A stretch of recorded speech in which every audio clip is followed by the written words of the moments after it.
Enseignants de plusieurs matières, une session de formation leur a été dispensée pendant 5 jours. L'initiative a été celle du DRES, la Direction régionale des enseignements secondaires de Niamey. Décision dans ce journal. L'appel à l'apaisement et à un dialogue franc et constructif, c'est celui de l'Association nationale des parents d'élèves et étudiants. Détail dans cette édition. Messieurs, dames, bonsoir et bienvenue à cette session d'information sur la télévision Labari. À l'instant, je vous l'annonçais dans les titres que la Direction régionale des enseignements secondaires a initié un atelier de formation destiné à des enseignants d'histoire, d'économie familiale et de sciences de vie et de la terre SVT. 5 jours durant, ils ont été outillés sur plusieurs thématiques. On fait le point dans ce compte rendu de la rédaction sous les images de nos confrères de la radio-télévision Bonferré. Issus des différents établissements publics de la capitale, ils sont au total 275 enseignants à prendre part à la présente session de formation, laquelle formation est initiée par la Direction régionale des enseignements secondaires de Niamey. Ils seront ainsi outillés à plusieurs modules et pas des moindres, dont entre autres celui de la santé, de la reproduction des jeunes et des adolescents. Ils seront outillés par rapport à différents thèmes tels que la population, l'impact de la population sur le développement, la santé des enfants, c'est-à-dire la gestion des crises d'adolescence, et c'est pour également amener les jeunes à travers les cours qu'ils vont, parce qu'on va les former pour qu'ils intègrent donc cette composante dans les cours à transmettre aux enfants. Et c'est pour préparer les enfants dans la gestion de leur crise d'adolescence et également pour faire face aux réalités, aux pièges de la vie.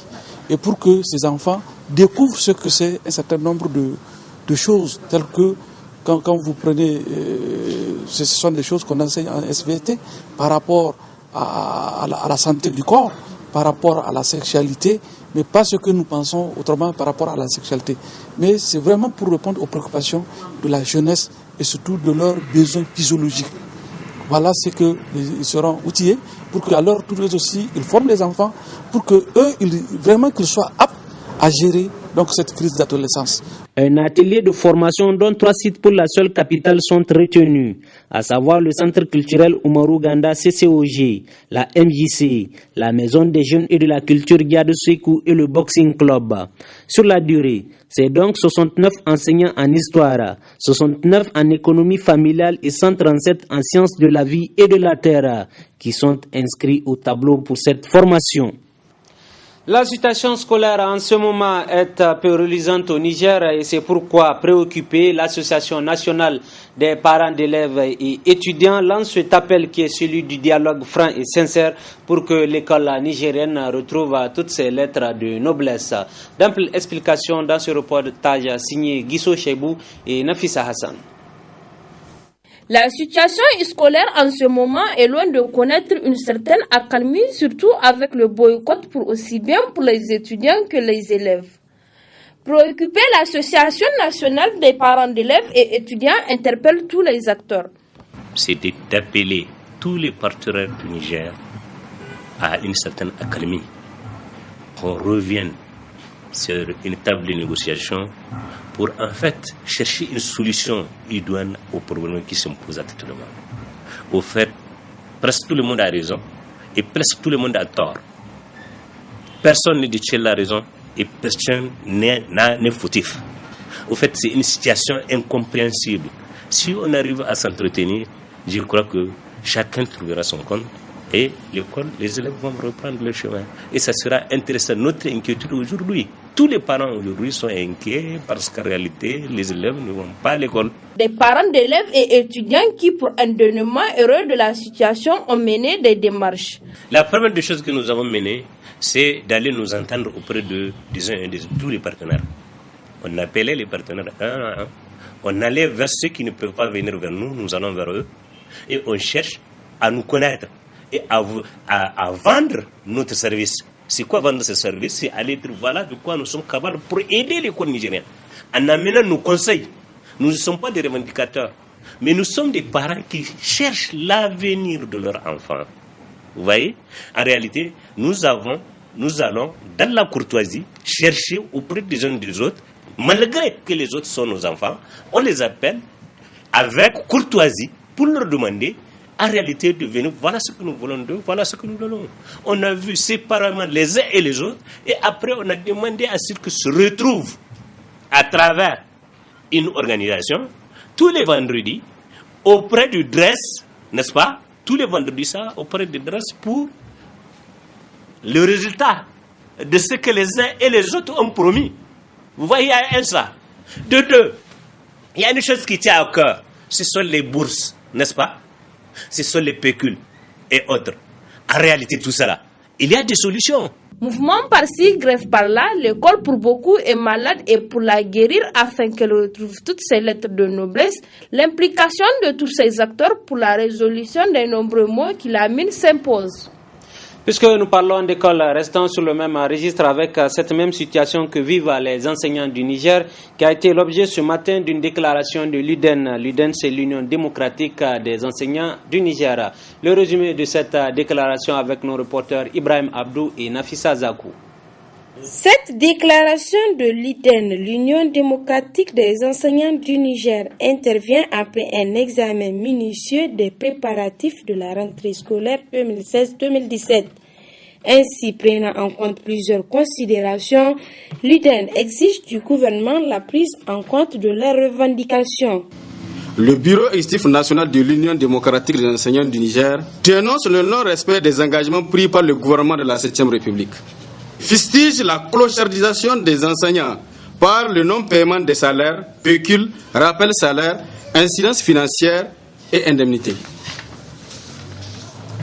Condamne la non-poursuite du recrutement à la fonction publique et le retard accusé dans la sortie des matricules des enseignants déjà recrutés à la fonction publique.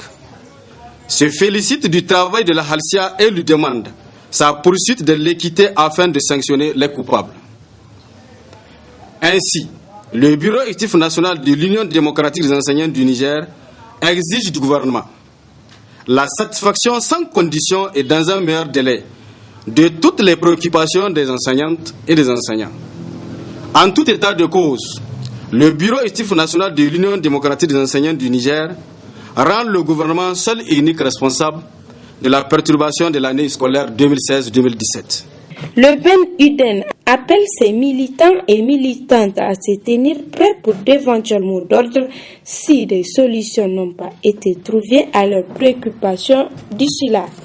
La situation justement de l'école nigérienne et l'opération de déguerpissement des kiosques et autres étalages aux alentours des établissements publics, c'est le menu essentiel d'un point de presse animé ce matin même par Jeune Homme, la jeunesse pour une nouvelle mentalité. L'essentiel de ce point de presse qui nous est résumé ici par Asma Ouseidou et Guisso Cheibou.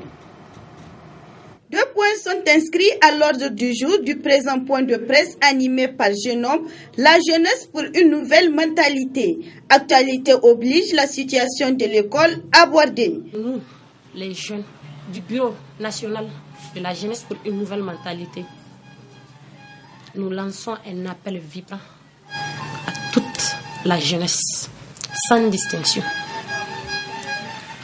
de prendre nos destins en main, de se regarder en face, parce que le droit ne se demande pas, ça se mérite. Vous n'êtes pas sans savoir que la base du développement d'un pays commence par l'éducation, est en train de partir comme une flamme de paille.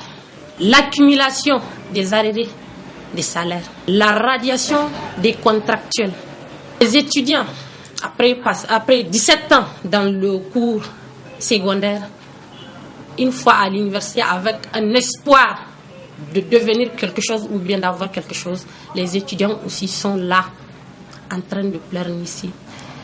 Et nous sommes là en train de voir que la rentrée prévue pour ce 1er octobre ne sera pas effective. Nous avons remarqué que toutes les revendications, tous les appels qu'on est en train de lui faire, lui fout au porno. Aussi la politique de 2 poids 2 mesures dans l'opération de déguerpissement. Nous sommes d'accord pour que la ville de Niamey soit propre et belle. Mais il faut que ça soit ordonné. et sans distinction ni de parti prise. Nous avons constaté que, aux alentours du Grand Hôtel, des boutiques ont été sautées et démolies, alors qu'au bon milieu du rond-point, il y avait un fast-food qui appartenait à une dame que tout le monde connaît, alors que son restaurant ou bien son fast-food là est placé à la devanture de la Direction générale du budget. On veut savoir s'il y a une double justice pour d'autres Nigériennes ou Nigériens, ou bien eux, ils sont intouchables. Parce que si on doit déguerpir tout le monde, c'est sans exception et sans parti prise, il faut que tout le monde dégage. Autre appel lancé par cette structure, c'est à l'endroit des autorités à y être beaucoup plus regardantes sur certaines pratiques pour rendre efficace et efficiente la bonne gouvernance. Pendant ce temps, d'une déclaration à une autre, mais cette fois-ci avec une journée qui est dite celle d'orientation, et elle a été destinée aux nouveaux bacheliers ayant bénéficié de la bourse de coopération algérienne, une initiative du comité exécutif de l'Union des étudiants et stagiaires en Algérie. C'est la Blue Zone qui en a servi de cadre ce matin même. C'était en présence de nos reporters Soumaïla Abdoulaye et Nasser Dantofo, dont voici leur compte rendu. À cette journée, dite journée d'orientation, consacrée aux nouveaux bacheliers bénéficiant de la bourse de coopération algérienne, le comité exécutif de l'Union des étudiants et stagiaires nigériens en Algérie a tenu d'abord à féliciter ses élèves pour l'obtention de leur diplôme avant de revenir sur l'opportunité qui s'offre à eux dans le pays hôte. Comme vous le saviez tous, notre pays voisin, en l'occurrence l'Algérie, accorde depuis des années des bourses dans tous les secteurs au Niger.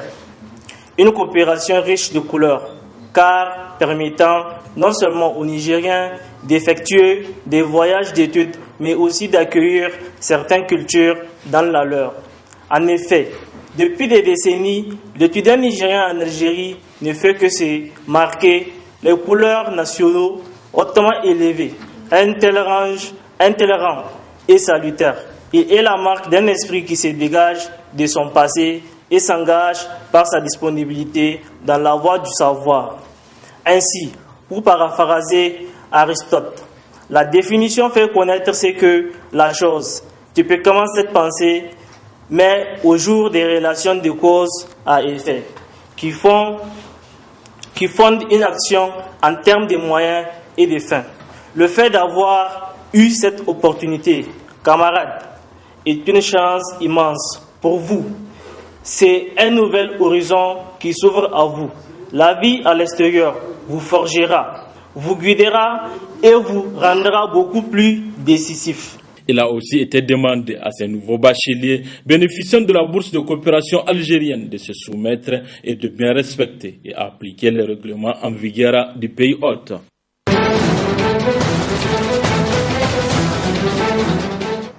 La page internationale de cette édition à présent avec la nuit de mercredi à jeudi qui a été meurtrière en Syrie, notamment à Homs et Alep. En effet, depuis la fin des trêves, des combats ont repris de plus belle dans plusieurs villes de la Syrie. Cependant, à Alep, ces mêmes combats ont été plus violents. Les images. Des boules de feu s'abattent sur Alep. Le silence de la trêve a été définitivement brisé. Des images amateurs qui témoignent de l'intensité des bombardements. La nuit de mercredi à jeudi a été particulièrement meurtrière. À la levée du jour, les habitants constatent l'étendue des dégâts. Selon des sources médicales, une dizaine de personnes ont péri dans ces frappes sans précédent depuis des mois. Ce sont les quartiers est de l'ancienne capitale économique du pays, contrôlés par les rebelles, qui ont été ciblés. Selon l'Observatoire syrien des droits de l'homme, 15 raids ont visé à eux seuls 2 quartiers tenus par le Front du Levant, groupe né d'une scission avec le Front An-Nusra. L'ONU avait interrompu ses activités mardi après le bombardement meurtrier de l'un de ses convois. Ce jeudi, l'Organisation des Nations Unies a annoncé la reprise de l'aide humanitaire vers la périphérie de Damas. Il n'y a pas une situation sécuritaire en Syrie, mais plusieurs. C'est un patchwork de zones sécurisées et insécurisées à différents niveaux. C'est un patchwork d'acteurs multiples, de groupes armés, et nous devons prendre tout cela en considération et évaluer les choses au cas par cas. Et c'est ce que nous faisons. La trêve mise en place le 12 septembre après un accord entre Moscou et Washington aurait dû permettre l'acheminement de l'aide humanitaire, mais sa rupture rend l'opération presque impossible. Les combats ont repris dans tout le pays, notamment dans les provinces centrales de Homs et Hama et dans l'est de Damas. Nuit mouvementée à Alep sous des tirs extrêmement nourris. Deuxième jour de manifestation à Charlotte en Caroline du Nord et la cause d'un jeune noir sous les balles d'un policier, ce qui relance du coup la polémique sur les violences raciales. Le maire de cette ville appelle ainsi les manifestants au calme. Suivez plutôt. Pour le deuxième jour consécutif, ils étaient des centaines à manifester dans les rues de Charlotte avec un mot d'ordre, dénoncer les violences policières visant la communauté afro-américaine. Certains s'en sont pris aux forces de l'ordre qui ont répliqué à coups de gaz lacrymogène. Dans la nuit de mercredi à jeudi, un des manifestants a été blessé par balle. C'est la deuxième journée consécutive de manifestations qui ont été émaillées de violences, qui ont conduit à ce qu'un homme soit grièvement blessé, ainsi que plusieurs autres. Cela nous rappelle que la violence mène à la violence. Je sais que nous vivons des moments difficiles et que les événements récents sont encore très flous. C'est douloureux et cela mérite que les réponses soient apportées. Les manifestants ont tous en tête la mort de Keith Lamont Scott, un Afro-Américain de 43 ans abattu mardi par un policier noir. Pour la police, il a été mortellement blessé par balle alors qu'il refusait de lâcher son arme. Ses proches affirment au contraire qu'il s'agit d'une bavure policière et que l'homme n'avait qu'un livre en main. La maire de la ville a réitéré son appel au calme. Je demande que les manifestations de nos concitoyens se déroulent pacifiquement. Il est important que nous puissions mener une enquête complète et transparente sur les origines de ces incidents. Et nous faisons tout pour que les investigations se déroulent de manière constructive, pour assurer une enquête qui soit la plus intègre possible. Le gouverneur de l'État de Caroline du Nord a déclaré l'état d'urgence. Les militaires de la garde nationale sont arrivés en renfort pour contenir les manifestants. Eh oui, le pays de l'oncle Sam qui peine à penser ses plaies relativement à ces bavures policières. Et malheureusement, ce sont sur ces images que se referme cette édition. D'avoir su bien nous accompagner. Merci également. Merci aux équipes techniques et rédactionnelles. Très bonne suite en compagnie de nos programmes avec cette même passion de vous servir. Au revoir.